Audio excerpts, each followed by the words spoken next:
அனைவருக்கும் வணக்கம். இந்த பதிவில் நம்ம எதை பற்றி பார்க்க போகிறோன்னு தெரிஞ்சுக்கிறதுக்கு முன்னாடி மறக்காமல் நம்ம சேனலை சப்ஸ்கிரைப் பண்ணிக்கோங்க. கூடவே பெல் பட்டனையும் கிளிக் பண்ணிவிட்டு ஆளுங்கிற ஆப்ஷனை கொடுத்துட்டிங்கன்னா நான் போடுற வீடியோக்கள் எல்லாமே மிஸ் ஆகாமல் நோட்டிஃபிகேஷனில் வந்துடும். இந்த பதிவு ரொம்ப ரொம்ப முக்கியமான பதிவுங்க. யாருடைய வாழ்க்கையிலெல்லாம் தீராத கஷ்டங்களாலையும் கவலைகளாலையும் கஷ்டப்பட்டுட்டே இருக்கிறீங்களோ, எனக்கு எந்த நல்லதுமே நடக்க மாட்டேங்குது, எல்லாரும் பார்த்திங்கன்னா நல்லா இருக்காங்க, ஆனால் எனக்கு அந்த மாதிரி ஒரு நிலையே வரமாட்டேங்குது, நானும் எவ்வளவு தான் உழைக்கிறேன், ஆனால் கையில் பணம் தங்க மாட்டேங்குது, ஜாதக ரீதியாக போய் பார்க்கலான்ட்டு ஜோதிடத்தை பார்க்கும்போது உங்களுக்கு எல்லாமே சரியாக தான் இருக்குது, இருந்தும் ஏன் இந்த மாதிரி நடக்குதுன்னு எனக்கே தெரியல அப்படின்னு அவங்களும் கையை விரிக்கிறாங்க. அப்போ எனக்கு என்ன தான் பிரச்சனை, ஏன் இந்த மாதிரி நடக்குது அப்படின்னு சொல்லி நிறைய பேர் நொந்துக்குவீங்க. இன்னும் சில பேர் பார்த்தீங்கன்னா ஒவ்வொருத்தங்களும் எத்தனையோ விதமான பாவங்கள் எல்லாம் பண்ணுறாங்க, ஆனால் அவங்கெல்லாம் நல்லா இருக்கிறாங்க. ஒரு தான தர்மம்னு சொல்லிட்டு ஒரு 5 பைசா கூட யாருக்கும் கொடுத்து நாங்கள் பார்த்ததில்ல. எச்சு கையில் காக்கா ஓட்டாதவங்க அப்படின்ட்டுலாம் சில பேர் இருக்காங்க. அதாவது தங்களுடைய கையில் ஓட்டிகிட்டு இருக்கிற உணவு பருக்கை கூட கீழே விழுந்துருச்சுன்னா மற்ற உயிரினங்கள் சாப்பிட்ருன்ட்டு அதை கூட மிச்சம் வைக்காமல் சாப்பிடுவாங்க. ஆனால் அவங்கெல்லாம் பார்த்தீங்கன்னா பணக்காரங்களாக இருக்காங்க. நாங்கள் எல்லாமே பண்ணோம், ஆனால் எங்களுக்கு மட்டும் கஷ்டங்கள் நீங்க மாட்டேங்குது அப்படின்ட்டுலாம் வருத்தப்படுவாங்க.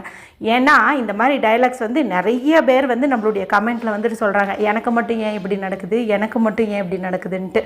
இப்படி வருத்தப்படுறவங்க எல்லாருமே இப்போ நான் சொல்லக்கூடிய இந்த பரிகாரத்தை நாளைய நாளில் மட்டும் நீங்கள் செஞ்சு பாருங்கள். இப்போ நீங்கள் இவ்வளவு வருத்தப்பட்டீங்க இல்லையா, அது எல்லாமே சொடக்கு போட்ட நேரத்தில் உங்களை விட்டு போகும் அப்படின்னே சொல்லலாம். இது வரைக்கும் நீங்கள் உங்களுடைய கஷ்டங்கள் தீரவும் கடன்கள் தீரவும் கவலைகள் தீரவும் எத்தனையோ விதமான பரிகாரங்கள் செஞ்சுருக்கலாம். அதெல்லாம் ஒரு சிலருக்கு கை கொடுத்துருக்கும், ஒரு சிலருக்கு பலன் கொடுத்துருக்காது. எது எப்படி இருந்தாலும் நம்ம எப்போவுமே நம்ம சேனலில் சொல்கிறது தான், ஒரு சில விசேஷமான சேர்க்கை கொண்ட நாளில் நம்ம செய்யக்கூடிய அனைத்து விதமான பரிகாரங்களுக்கும் நமக்கு 100% ஃபாஸ்ட்டான ரிசல்ட்டு கிடைச்சே தீரும் அப்படின்னே சொல்லலாம். அந்த மாதிரி ஒரு நாள் தான் நாளைக்கு நமக்கு அமைஞ்சிருக்குது. குறிப்பாக கஷ்டப்படுறவங்க எல்லாத்துக்குமே இந்த நாளானது ஒரு பெரிய வரப்பிரசாதம் அப்படின்னே சொல்லலாம். நாளைய நாளில் என்னென்ன சிறப்புகள் இருக்குது அப்படின்னு பார்த்தீங்கன்னா, நாளைக்கு நமக்கு மார்ச் மாதத்தின் 29ஆம் தேதி பங்குனி மாதத்தின் 15ஆம் தேதி நிறைஞ்ச சனிக்கிழமை. சனிக்கிழமை அப்படிங்கிறது சனீஸ்வரர் வழிபாட்டிற்கும் பெருமாள் வழிபாட்டிற்கும் அனுமந்தர் வழிபாட்டிற்கும் ஏற்ற ஒரு நாளாக கருதப்படுது. இந்த நாளை மேலும் விசேஷம் சேர்க்கும் விதமாக பங்குனி மாதத்திற்குண்டான அமாவாசை திதியானதும் இருக்குது. இந்த அமாவாசை திதியானது நேற்று இரவு 7:25 அப்படிங்கும் போதே தொடங்கிடுச்சு. இது இன்று மாலை 5:12 வரைக்கும் இருக்குது. மேலும் இந்த நாளில் சூரிய கிரகணமும் இருக்குதுங்க. இந்த ஆண்டின் முதல் சூரிய கிரகணம் இது அப்படின்னே சொல்லலாம். இந்தியாவில் இந்த சூரிய கிரகணம் தெரியல அப்படின்னாலும் இதனுடைய தாக்கங்கள் அப்படிங்கிறது கொஞ்சம் இருக்க தான் செய்யும். அடுத்து பார்த்திங்கன்னா திருக்கணித பஞ்சாங்கப்படி ஆகட்டும், வாக்கிய பஞ்சாங்கப்படி ஆகட்டும், இப்போ பார்த்திங்கன்னா நமக்கு சனிப்பெயர்ச்சி வருது. ஒவ்வொருத்தங்க நாளைய நாள்லேயே சனிப்பெயர்ச்சி இருக்குது அப்படின்னு சொல்கிறாங்க. இன்னொருத்தவங்க திருநள்ளாறில் அந்த மாதிரி இல்லை அப்படின்னு சொல்கிறாங்க. எது எப்படி இருந்தாலும் சனிப்பெயர்ச்சி அப்படிங்கிறது மிக விரைவில் இருக்குது. அப்போ யாருடைய ஜாதகத்துல எல்லாம் சனியினால் சில தோஷங்கள் தாக்கங்கள் இருக்குது, அதாவது இப்போ 7 சனி வரப்போகுது, கண்டக சனி வரப்போகுது, அஷ்டமத்து சனி வரப்போகுது அப்படின்ட்டுலாம் இருக்கீங்களோ, அல்லது சனி தசாபுத்தி நடக்குதுன்னு நினைக்கிறீங்களோ, அவங்க எல்லாருமே இப்போ நான் சொல்லக்கூடிய பரிகாரத்தை செய்வதன் மூலமாக அற்புதமான பலன்கள் உங்களுக்கு கிடைக்கும். ஏற்கனவே இந்த நாளானது ரொம்ப ரொம்ப சக்தி வாய்ந்த நாளாக இருக்கிறதுனால தான் ஒரு டம்ளர் தண்ணீரை ஒரு குறிப்பிட்ட முறையில் வைக்க சொல்லி ஒரு வீடியோ போட்டிருந்தேன். அதை செய்வதன் மூலமாகவே உங்களுடைய கஷ்டங்கள் கர்ம வினைகள் கடன்கள் எல்லாம் தீர்ந்து 16 செல்வங்களும் வீடு தேடி வரும்னு சொல்லியிருந்தேன். அடுத்தது ஒரு பரிகாரத்தில் குளிக்கக்கூடிய தண்ணீரை ஒரு குறிப்பிட்ட முறையில் பயன்படுத்த சொல்லியிருந்தேன். அதுவும் பார்த்திங்கன்னா ரொம்ப பவர்ஃபுல்லான ஒரு குளியல் முறை அப்படின்னே சொல்லலாம். அதே பதிவிலேயே காகத்திற்கு ஒரு குறிப்பிட்ட பொருளை ஒரு சொட்டாவது கலந்து கொடுங்க, இதன் மூலமாகவே நம்மளுடைய பாவங்களும் கர்ம வினைகளும் நீங்கும், முன்னோராசி கிட்டும்னு சொல்லி போட்டிருந்தேன். இப்போ நான் மேலே சொன்னால் அந்த 2 வீடியோக்களையும் நீங்கள் பார்க்காம இருந்தீங்க அப்படிங்கும்போது இந்த வீடியோ முடியும் போது வரக்கூடிய எண்டு ஸ்க்ரீனில் அதனுடைய லிங்க்கை நான் கொடுக்குறேன், மறக்காமல் செக் பண்ணி பாருங்கள். சரி, இப்போது இந்த பதிவுக்கான விளக்கத்துக்குள்ளே போகலாம். பொதுவாகவே அமாவாசை நாள் அப்படின்னா கண் திருஷ்டி எடுக்கக்கூடிய ஒரு நாள் அப்படின்னு சொல்லுவாங்க. ஏன்னா அந்த நாளில் கெட்ட சக்திகள் நீங்குவதற்காக நம்ம சில திருஷ்டி பரிகாரங்கள் செஞ்சுக்கிட்டோம் அப்படின்னா அது நல்ல ரிசல்ட்டை கொடுக்கும் அப்படிங்கிறதுக்காக நம்மளுடைய முன்னோர்கள் இதை வலியுறுத்திட்டு வந்தாங்க. அதாவது கல்லடி பட்டாலும் கண்ணடி படக்கூடாது அப்படின்னு வந்து சொல்லுவாங்க. அப்படிப்பட்ட திருஷ்டியை போக்குவதற்கும் இப்போ நான் சொல்லக்கூடிய பரிகாரத்தை பயன்படுத்தலாம்.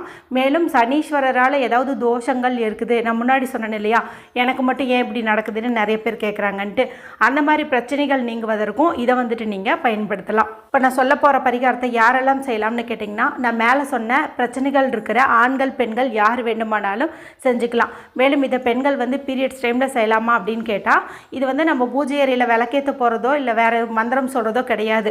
அதனால் தாராளமாக வந்துட்டு நீங்களும் வந்து செய்யலாம். இதுக்கு தேவையான பொருள் என்ன அப்படின்னு பார்த்தீங்கன்னா, ஒரே ஒரு பொருள் தான். அது என்னன்னு பார்த்தீங்கன்னா கருப்பு எள்.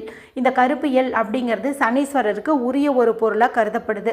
மேலும் ஒவ்வொரு மாத அமாவாசையிலையும் கருப்பு எள் கலந்த சாதத்தை நம்ம காகத்திற்கு வச்சுட்டு வருவதன் மூலமாகவே நம்மளுடைய கர்ம வினைகளும் கஷ்டங்களும் தீரும்னு சொல்லுவாங்க. இன்னும் சொல்லப்போனால் ஒவ்வொரு சனிக்கிழமை நாளுமே நம்ம காகத்திற்கு இந்த எள் கலந்த உணவுகள், அதாவது எள்ளும் சாதமும் கலந்து வைக்கலாம், அல்லது எள்ளுருண்டை எள்ளு புண்ணாக்கு இந்த மாதிரி வந்து வைப்பதன் மூலமாகவும் நம்மளுடைய கஷ்டங்கள் வந்து தீரும்னு சொல்லுவாங்க. அவ்வளவு சக்தி வாய்ந்த சனீஸ்வரருக்கு உரிய இந்த எள் தான் வந்து நமக்கு தேவைப்படுது. இன்னும் சொல்லப்போனால் கட்டாயம் ஒவ்வொருத்தங்களுடைய வீட்லேயும் இருக்க வேண்டிய ஒரு பொருள்னு பார்க்கும்போது இந்த கருப்பு எள்ளை வந்து சொல்லலாம். இத்தனை நாள் உங்கள் வீட்டில் அந்த பொருள் இல்லைனாலும் பரவாயில்ல, இப்போ நாளைய நாளில், அதாவது இந்த சனி பெயர்ச்சியும் வருது, சனிக்கிழமையோடு சேர்ந்த அமாவாசையும் வருது அப்படிங்கிறதுனால நாளைய நாள்லையாவது நீங்கள் புதுசாவது இந்த எள்ளு வந்து நீங்கள் வாங்கிட்டு வந்து வச்சுக்கிறது சிறப்பு. ஆல்ரெடி வீட்டில் எள்ளு வச்சுருந்தீங்கன்னா அதை பரிகாரத்துக்கு பயன்படுத்திக்கோங்க.